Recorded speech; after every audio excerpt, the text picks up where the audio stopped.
Hello student, आज हम देखने वाले हैं source of agriculture credit in India.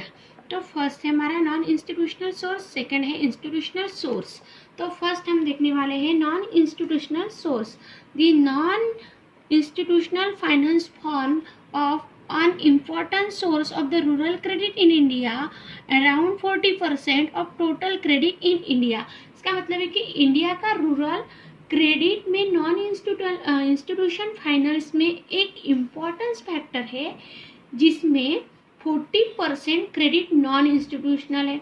मतलब जो भी नॉन इंस्टीट्यूशनल है उसमें फाइनेंस एक इम्पोर्टेंस है, मतलब उसका इम्पोर्टेंस है, मतलब उसका महत्व है। लेकिन जो भी नॉन इंस्टीट्यूशनल सोर्स है उसमें ये 40% क्या कर रहा है, उसमें नॉन इंस्टीट्यूशनल है।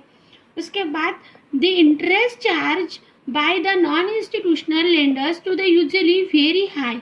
मतलब जो भी वेरी हाई, मतलब जो भी नॉन इंस्टीट्यूशनल है वो वेरी हाई है।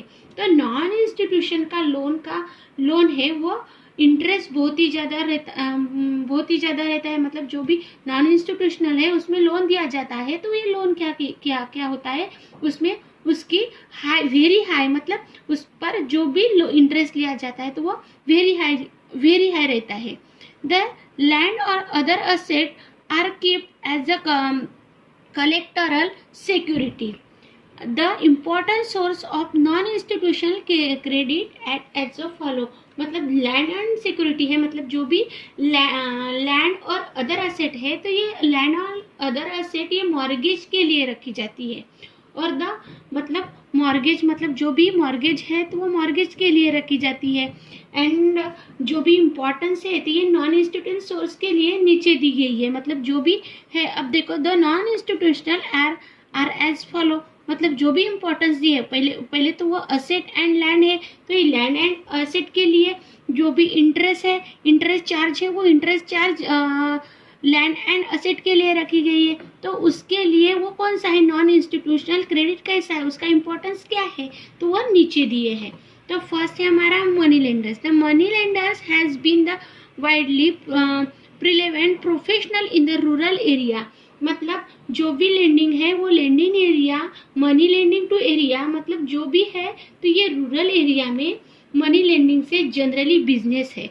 मतलब रूरल में वो उसका क्या कर रहा है, मनी लेंडिंग का बिजनेस कर रहा है। तो ये बिजनेस कौन कर रहा है, तो ये बिजनेस जो भी साहूकार है वो अपनी लोगों को क्या करता है कि उसके पास की जमीन है, लैंड है, वो लेता, उसके लिए वो मॉर्गेज, मतलब वो मॉर्गेज रखता है, उसके बदले में उसको क्या करता है, पैसे पेड किया जाता है।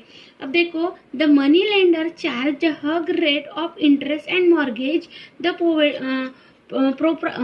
Property of the cultivators. मतलब ये मनी लेंडर्स है, ये इंटरेस्ट रेट से लोन देते हैं। मतलब जो भी फार्मर है तो फार्मर की लैंड ली जाएगी और उसके बाद उसके बदले में उसको पैसा दिया जाएगा, और फिर भी लैंड रखने के बाद भी उससे क्या किया जाता है, इंटरेस्ट लिया जाता है।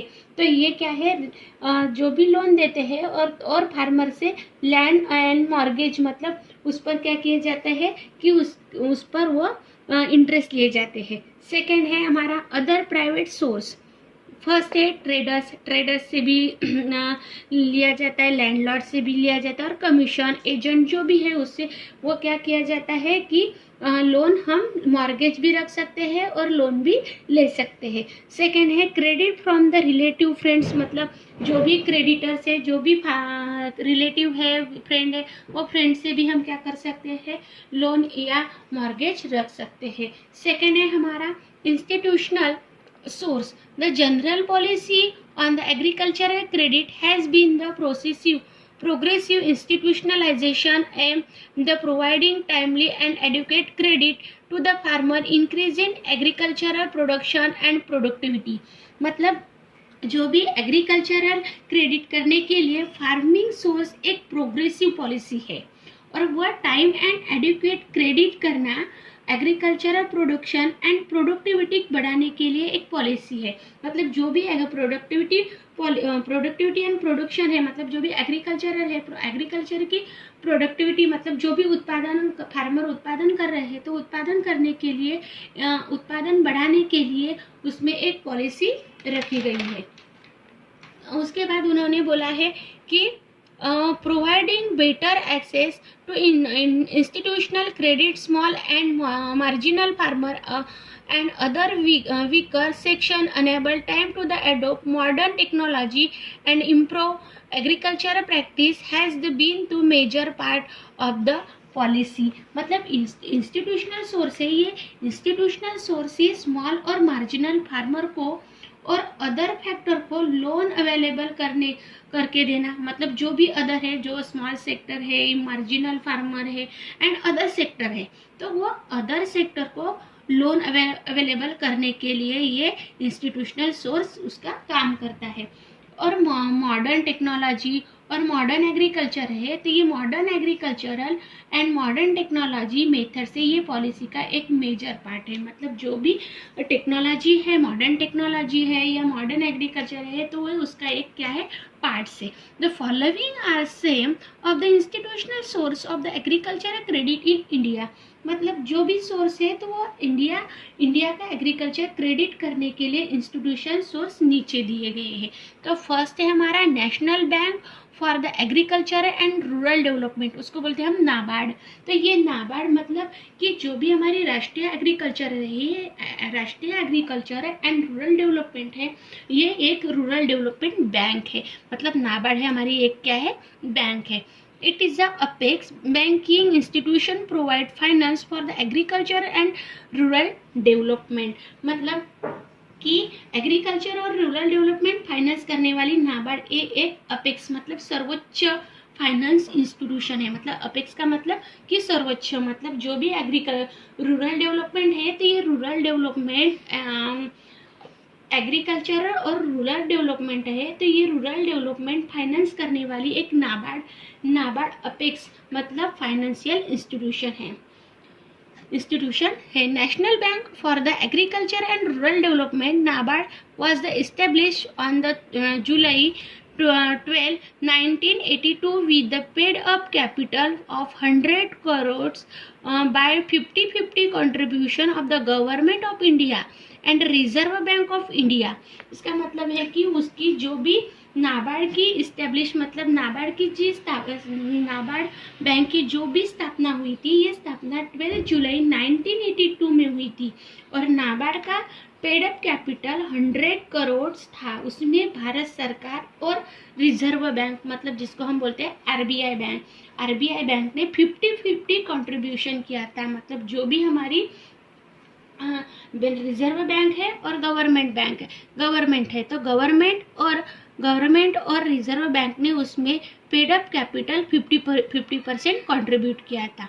NABARD is apex institution rural credit structure for the providing the credit for the promotion agriculture, small scale industry, cottage and village industry, handicrafts etcetera. मतलब ये एक अपेक्स मतलब सर्वोच्च इंस्टीट्यूशन थी, उसमें खेती, small scale industry and cottage and village industry, handicraft, इस सभी को डेवलप करने के लिए प्रोत्साहन दिया था। मतलब जो भी स्मॉल स्केल है, कॉटेज है, इस सब इंडस्ट्री है, तो इस सभी को बड़ा डेवलप करने के लिए ये नाबार्ड बैंक ने उनको प्रोत्साहन दिया था। Paid up capital stood as 10,580 crores as on 31st March 2018, consequent to the revision or the composition of share capital between Government of India and RBI. NABARD today is fully owned by the government in India। मतलब 31 मार्च 2018 में नाबार्ड का capital 10,580 crore इतना था। भारत सरकार और RBI के बीच जो भी पेडअप कैपिटल है, वह पेडअप कैपिटल की संरचना में नाबार्ड बैंक ही एक फुल्ली ओनर भारत सरकार का स्वामित्व है। मतलब जो नाबार्ड बैंक है, वो नाबार्ड बैंक ने ही फुल्ली ओनर भारत सरकार का स्वामित्व किया था। तो नेक्स्ट है हमारा रूरल कोऑपरेटिव क्रेडिट इंस्टीट्यूशन, तो ये नेक्स्ट वीडियो में देखेंगे।